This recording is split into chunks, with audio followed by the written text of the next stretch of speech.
So you didn't ask me any other question. The trouble is you all get thoughtless.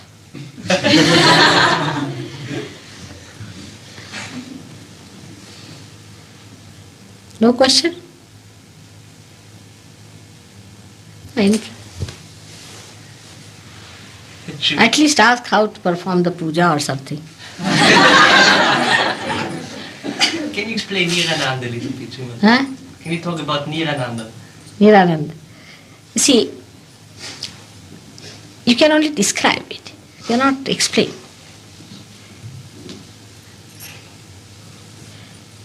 Where there is complete joy, then there is no happiness and unhappiness. You do not feel happiness or unhappiness. These are the qualities of the ego and superego. Translate. Nira-Anand. Wenn volle Freude ist, dann gibt es kein Glück oder Unglück. In Sahaja Yoga, as you grow from one to another, there are different types of anandas. Like we can say the spirit, when you see the spirit, you get an anand called Swanand.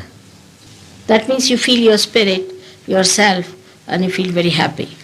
Then you give realization to others, you get Para-Anand, joy of others.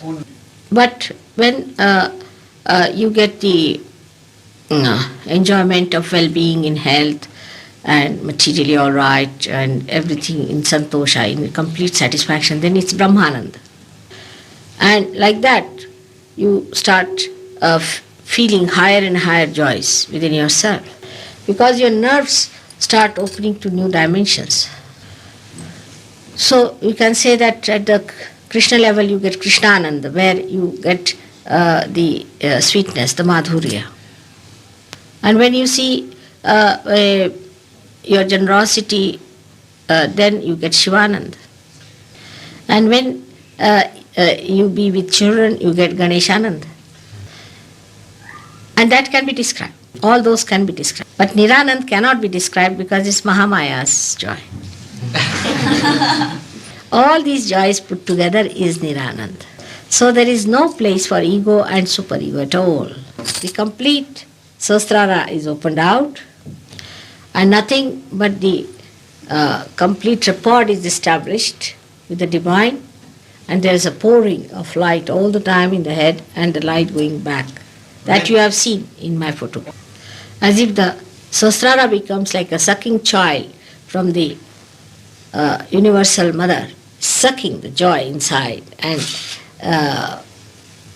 it is again reflecting back. It would be like the waves reach the shores, and then they are again repleted, they go back, and then they form a pattern. Now the joy out of that pattern, how can you describe? The only thing about Nira-Anand is that you have Mahamaya so close and so far away.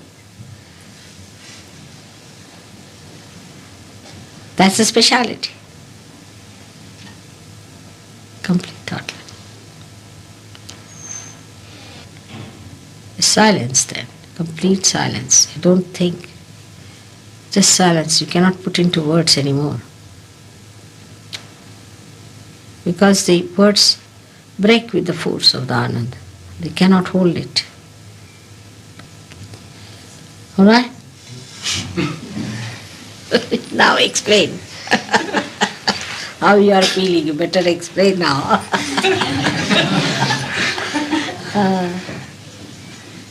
Any other question? Irgendeine andere Frage? Beautiful question. So far, you see, at human level, one feels only the pains or pressures on the nerves, but never the Ananda. But after realization only, your nerves start feeling the joy. All right? Anything more anybody has to say?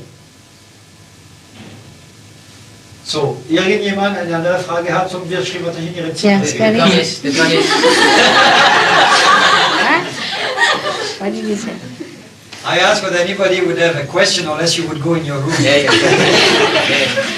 The goddess Quan Yee, Sri Mataji, can you tell us something about Quan Yee. Yes. You want to know about her? That's an incarnation of one of the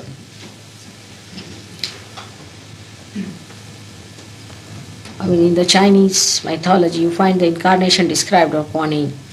And actually she's the one who is the Vruddha, is described as Vruddha. She's the one, is the aged one. Because Quan Yee was born to a king. She was the daughter of a king. And she was the virgin form of the goddess. And she would not marry. So her father got very angry with her that she's not marrying. And he threatened her because he had arranged her marriage with some great king, you see. And when the marriage did not take place, father was so angry and annoyed and felt very humiliated. So he took her to a hillside and threatened that I will throw you down. And actually she was thrown down from the hillside into a valley, and he thought she must have been dead. But there was a tiger which held her, and he carried her along, and then he looked after her. And when she grew very old, quite old, then she came out of her hermitage and she started treating people, and many people got cured by her. But she was quite old. Then the father recognized her because father was sick. She went and treated the father also. And she started curing people. And that's the Quan Yee. If you go to Hong Kong, you can see her statue. The face is very much like mine, absolutely. But she's older looking and her shoulders are bent, quite bent.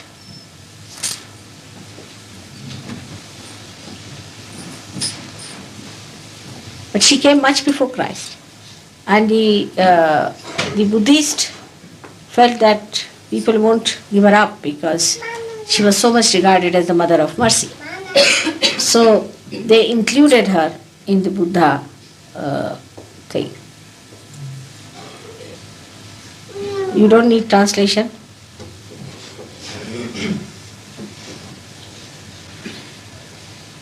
Anything else?